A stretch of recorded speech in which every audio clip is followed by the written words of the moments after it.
Alright, so this is a 2008 Pontiac G6, just finished up. My guy from the job, he bought this car for his son.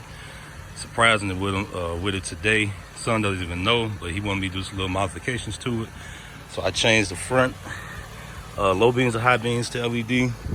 The front doors, I changed the door speakers to aftermarket quantum audio and kicker 1-inch tweeters in the pillars on each door. Put in a Kenwood double-din radio with Apple CarPlay. Used a pack audio wine harness to retain the information system that comes with the factory radio. So you can see I mounted that right there. And I changed all the interior lights to LED, reverse lights to LED. I cleaned the inside out for them. So it's damn good.